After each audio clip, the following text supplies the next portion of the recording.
Hello aspirants, कैसे हैं आप सभी लोग। चलिए स्टार्ट करते हैं हम आज का सेशन और देखते हैं आज कौन कौन सी इंपॉर्टेंट न्यूज है। तो पहली न्यूज हमारी क्या है, वीर बाल दिवस। तो वीर बाल दिवस हम क्यों सेलिब्रेट करते हैं, किसकी शहादत को हम सम्मान कर रहे हैं, चलिए देखते हैं। तो वीर बाल दिवस हम सेलिब्रेट करते हैं हमारे 10वें सिख गुरु गुरु नानक सिंह के दो पुत्र थे जिन्हें हम साहिबजादा कहते हैं। उनका नाम क्या था, बाबा फतेह सिंह और जोरावर सिंह। इन दोनों की शहादत को सम्मान पूर्वक बनाने के लिए इनके सम्मान में हम कौन सा दिन मनाते हैं, वीर बाल दिवस मनाते हैं।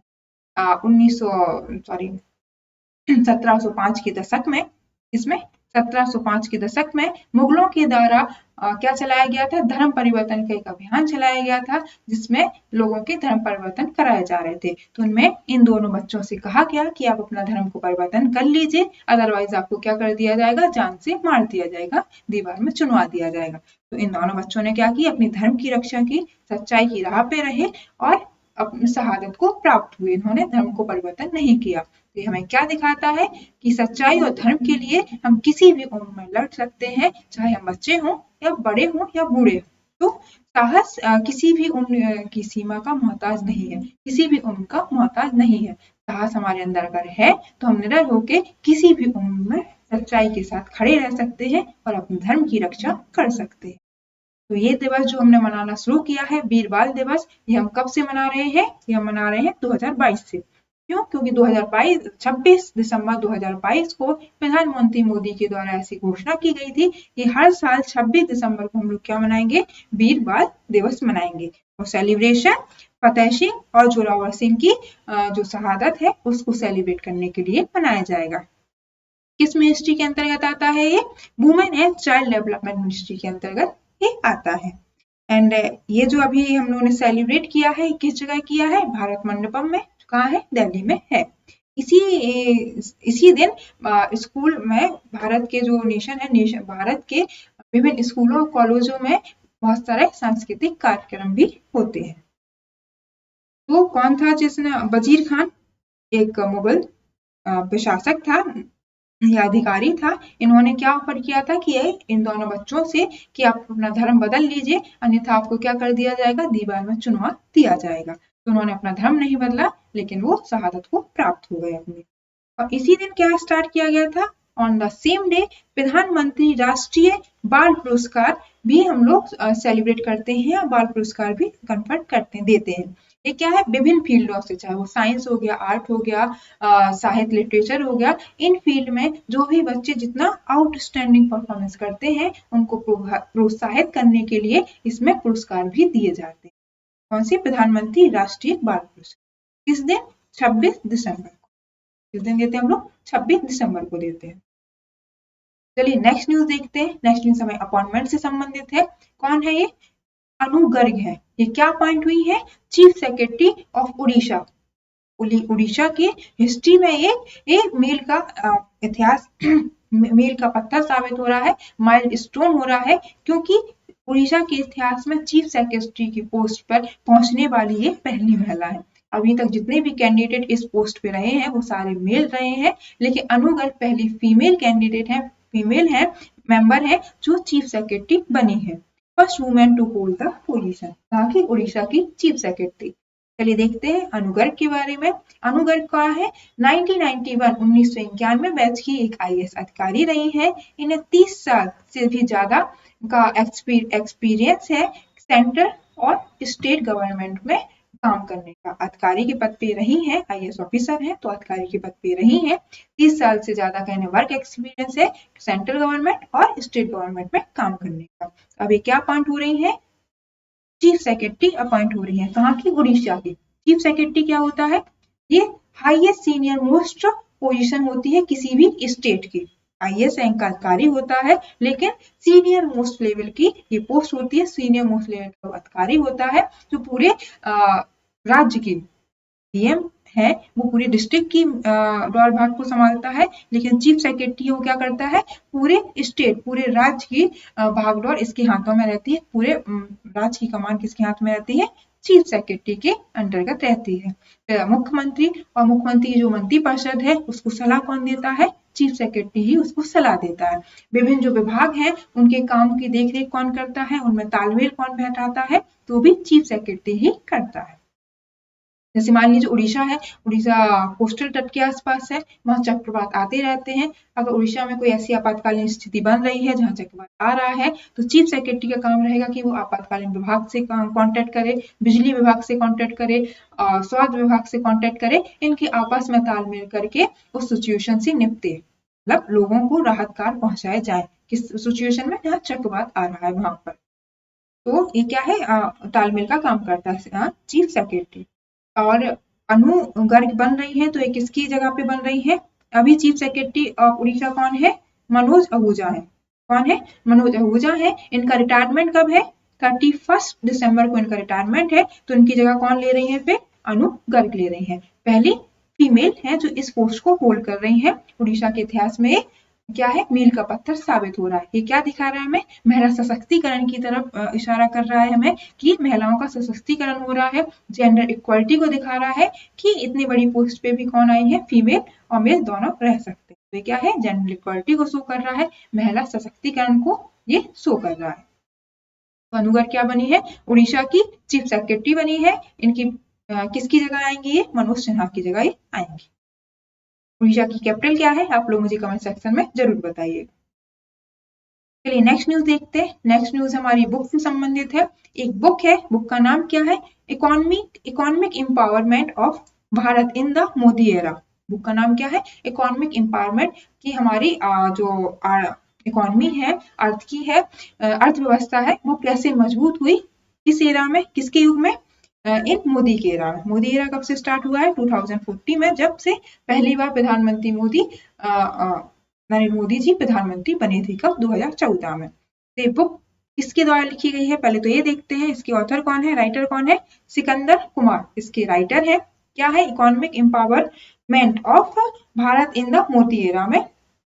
इस बुक में क्या बताया गया है कि जो मोदी एरा में जो इकोनॉमी है, जो आर्थिक गतिविधियां हैं, उसमें कितनी पारदर्शिता आई है, कैसे हमने उसका डिजिटलीकरण किया है, कैसे हमने उसको सशक्त बनाया है, मजबूत बनाया है, ये सब इस बुक में लिखा गया है। इस बुक में क्या बताया गया है कि इंसॉल्वेंसी लॉ लेके आए हैं।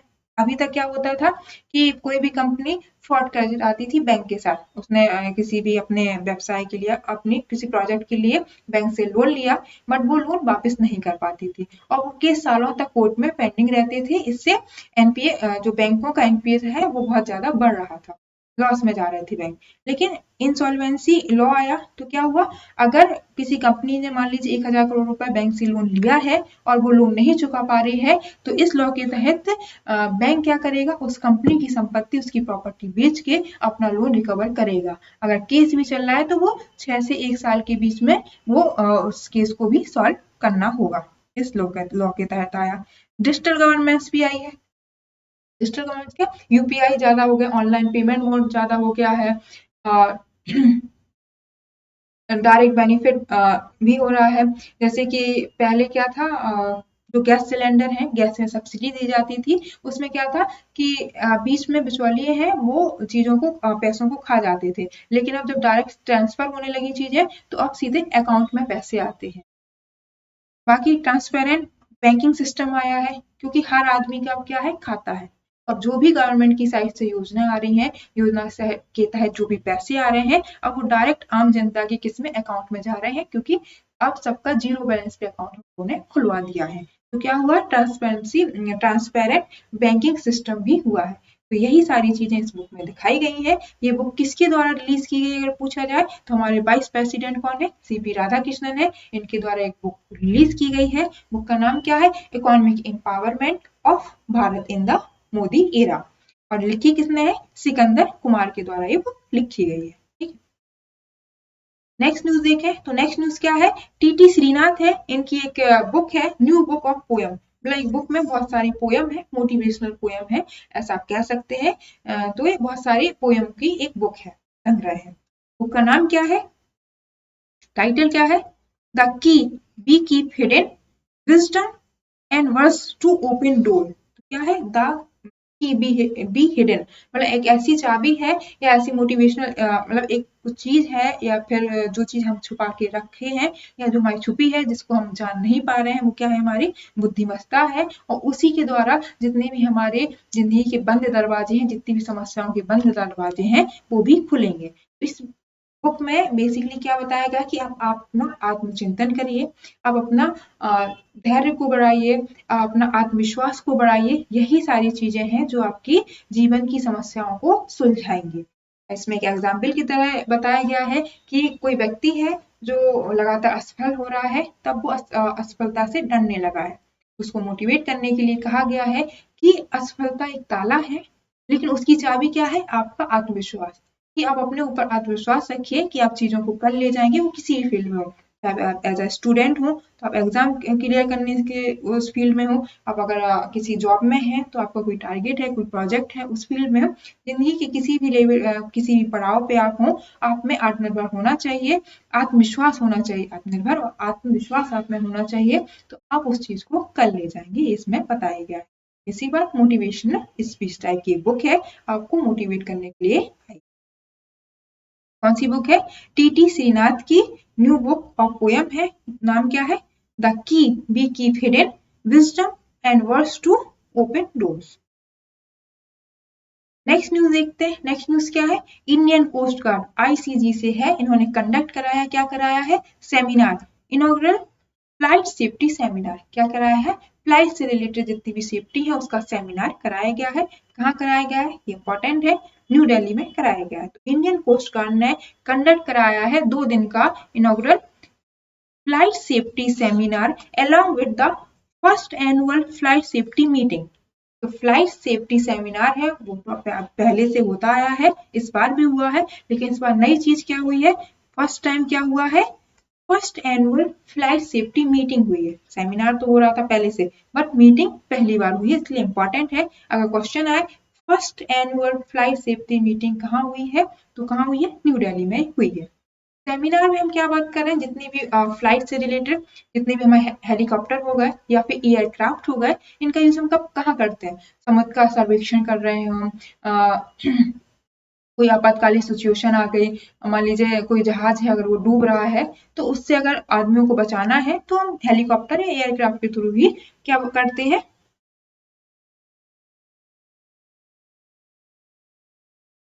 हम लोग क्या कर रहे हैं इसमें? सबूत की निगरानी रख रहे हैं, तस्करी रोक रहे हैं, सर्वेक्षण कर रहे हैं। ये सारी चीजें हम किसके थ्रू करते हैं? फ्लाइट के थ्रू। कोई आपदा आ गई है तो भी फ्लाइट के थ्रू हम लोग कर रहे हैं। तो मीटिंग में हम लोग तो हमारे लिए इम्पोर्टेंट क्या है? फ्लाइट सेफ्टी इसलिए इम्पोर्टेंट है कि अगर रात के समय में किसी जहाज से हम लोग आदमियों को बचा के ले जा रहे हैं, कोई रेस्क्यू ऑपरेशन चला रहे हैं, तो नाइट के समय विजन बहुत कम होता है और सर्दियों का मौसम में तो कोहरा बहुत ज्यादा है, तो कैसे हम उसकी एक्यूरेसी बढ़ा सकते हैं, कैसे हम जो मिशन चला रहे हैं उसको सक्सेसफुल कर सकते हैं बिना किसी फ्लाइट को नुकसान हुए, बिना किसी क्रू मेंबर को नुकसान हुए, पायलट को नुकसान हुए, हम कैसे इन चीजों को और अच्छे बेटर कर सकते हैं। इस पे क्या हुई है? हमारा सेमिनार हुआ है। सेमिनार में कौन कौन था?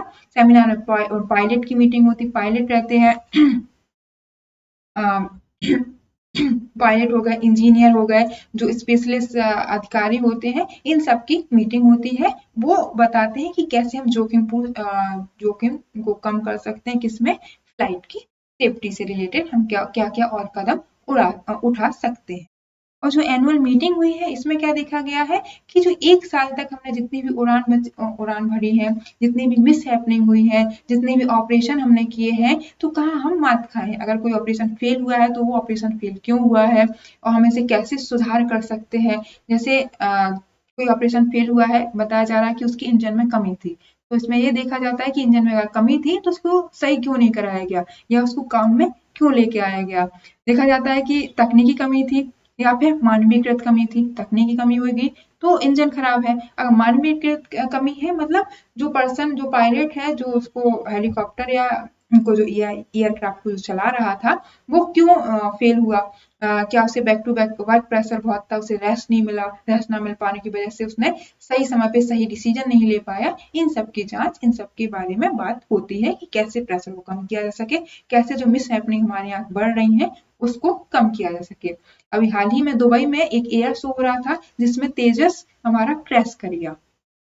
उसके ऊपर भी जांच चल रही है कि तेजस क्यों क्रैश करा, ऐसे क्रैश नहीं करता है बट वो फ्लाइट के समय क्यों क्रैश करेगा, इन सारी चीजों पे बात हो रही है कि इन सारे जोखों को कैसे कम किया जा सकता है।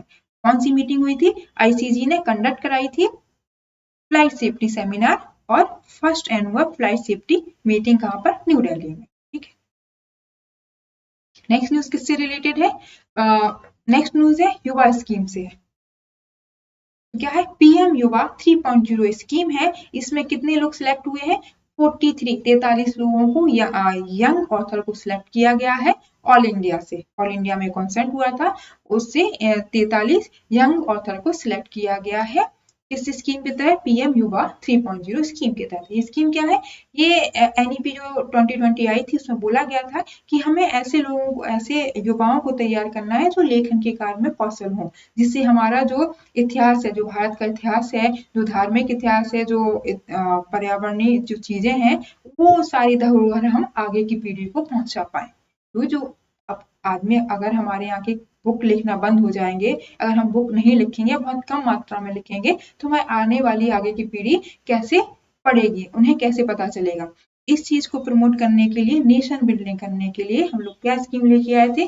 पीएम युवा स्कीम लेके आए थे। इसका 3 पार्ट लॉन्च किया गया है। इसमें क्या करते हैं हम? देश भर से यंग ऑथर को सिलेक्ट करते हैं, और यंग ऑथर जिनकी एज 30 से कम होती है, 30 साल से कम एज वाले लोगों को हम इसमें सिलेक्ट करते हैं। उनको 6 साल का क्या दिया जाता है? मेंटरशिप दी जाती है। सॉरी, 6 महीने तक इनको क्या दिया जाता है? मेंटरशिप दी जाती है। और मेंटरशिप के 6 महीने तक प्रत्येक मंथ, एवरी मंथ इन्हें कितने? 50,000 रुपए दिए जाते हैं। ये अपना टॉपिक दिया जाता है या अपने विचार व्यक्त करते हैं, किसी भी फील्ड में लिख सकते हैं। और जो बुक लिख रहे हैं उसको गाइड करने के लिए जो स्पेशलिस्ट होते हैं, जो वेल एस्टेब्लिश राइटर हैं, उनका इन्हें सहयोग प्राप्त होता है। और ये जो लिखी जा रही है, जो बुक है लिखी जा रही है, वो जो इंडिया की 22 लैंग्वेजेस है, 22 लैंग्वेजेस प्लस इंग्लिश लैंग्वेज में से किसी भी लैंग्वेज को आप चूज करके लिख सकते हैं। जैसे अगर आप हिस्ट्री लिख रहे हैं तो आप तमिल में भी लिख सकते हैं, आपको हिंदी पसंद है आप हिंदी लैंग्वेज में लिख सकते हैं, मैथिली पसंद है आप मैथिली में भी लिख सकते हैं। मतलब समावेशीकरण करा रहे हैं कि ऑल ओवर कंट्री में जितनी भी लैंग्वेज है उन सब में कुछ ना कुछ चीजें लिखी जा सके, इसलिए है ना, ऑल ओवर ब्लू 30 तक के। नेक्स्ट क्या है? इस स्कीम के तहत क्या है? जो आपने किसी फील्ड, किसी चीज पे या कोई बुक लिखी, वो अगर आपकी बुक एज अ पब्लिश हुई तो क्या है? ऑथर को क्या है? लाइफ टाइम रॉयल्टी मिलती, कितनी? 10% की। मान लीजिए एक बुक है, उसकी 1 लाख कॉपी अगर बिकी है तो प्रत्येक कॉपी पे आपको कितना परसेंट की रॉयल्टी मिलेगी? 10% की आपको क्या मिलेगी? रॉयल्टी मिलेगी। और ये कब तक? लाइफ टाइम तक। वो बुक जितनी बार भी बिकेगी उतने टाइम आपको रॉयल्टी मिलती रहेगी। एंड बस यही है, 6 मंथ का मेंटरशिप है, रॉयल्टी आपको दी जा रही है। एंड अभी ट्रेड फेयर भी चल रहा है दिल्ली में। क्या होगा? वर्ल्ड बुक फेयर भी इनॉग्रेटेड किया जाएगा। कब से? 10 to 11 जनवरी। ठीक है, नेक्स्ट न्यूज देखें तो नेक्स्ट न्यूज क्या है? राष्ट्र प्रेरणा स्थल का उद्घाटन किया है। कहाँ किया है? यूपी के लखनऊ में। तो प्राइम मिनिस्टर मोदी ने राष्ट्र प्रेरणा स्थल का उद्घाटन किया है लखनऊ में। ये कब किया गया है? किस दिन को किया गया है? जब 101वीं पूर्व प्रधानमंत्री श्री अटल बिहारी वाजपेयी जी की क्या बनाई गई थी? हमने बर्थ एनिवर्सरी बनाई थी, उसी के सेलिब्रेट या उसी के उपलक्ष्य में हमने क्या बनाया, क्या इनॉग्रेटेड किया प्रधानमंत्री मोदी ने? राष्ट्र प्रेरणा स्थल। कहाँ पर? लखनऊ में। यहाँ पे 3 लोगों की मूर्तियां बनाई गई हैं जो कि जिन्होंने नेशन बिल्डिंग में महत्वपूर्ण योगदान दिया है। एक कौन है? अटल बिहारी वाजपेयी जी हैं, एंड पंडित दीनदयाल उपाध्याय हैं, और श्यामा प्रसाद मुखर्जी हैं। ये किससे लिंक थे? जनसंघ ट्रेडिशन, जनसंघ का ट्रेडिशन है। राष्ट्र भावना जो है उसको आगे ले जाने में इन्होंने महत्वपूर्ण योगदान दिया है। तो इन तीनों लोगों की स्टैचू बनाई गई है, और जो स्टैचू है वो 65 फीट की है, ब्रॉन्ज की है। कौन सी मेटल यूज है? ब्रॉन्ज की मेटल यूज हुई है। 65 फीट की ये क्या है? तीनों स्टैचू है।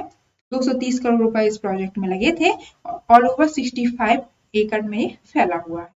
एक पार्क टाइप का बनाया गया है, जिससे क्या है? लोगों में राष्ट्रवाद की भावना को डेवलप किया जाए, लोगों में जागरूकता फैलाई जा सके कि हमारे कुछ महापुरुष ऐसे भी रहे हैं जिन्होंने नेशन के लिए क्या क्या काम किया है, यहाँ पे आके उन्हें बताया जाएगा। स्कूल कॉलेजों में जैसे बच्चों के लिए पिकनिक के लिए जू ले जाते हैं, जूलॉजिकल पार्क ले जाते हैं, साइंस म्यूजियम ले जाते हैं, इसी तरह से एक और स्थल हो गया है, कौन सा, राष्ट्र प्रेरणा स्थल हो गया है। वहां पर भी जाके उन्हें क्या बताया जाएगा, नेशन के बारे में बताया जाएगा, उनके अंदर राष्ट्र की भावना को उत्पन्न किया जाएगा।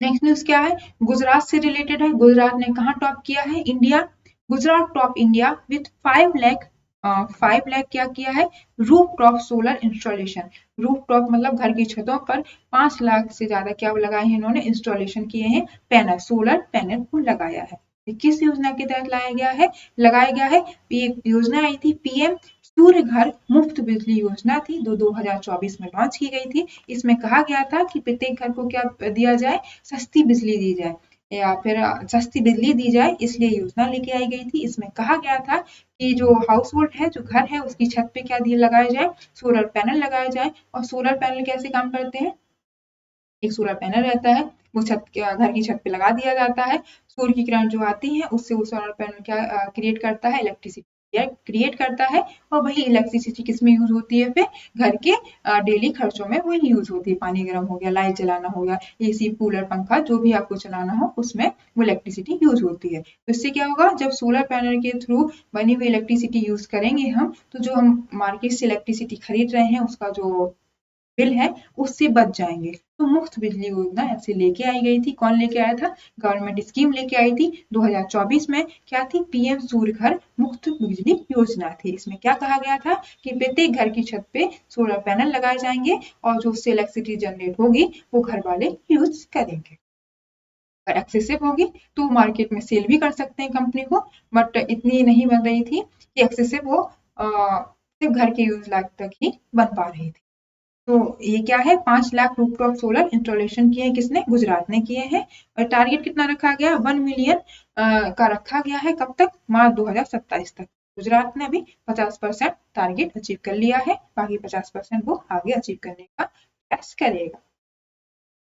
फिर क्या है, ये योजना है जो पीएम सूर्य घर मुफ्त बिजली योजना कब लाई गई थी, 15 फरवरी 2024 को लाई गई थी। क्या थी, फ्री इलेक्ट्रिसिटी दिए जा रहे थे इंडियन हाउस होल्ड।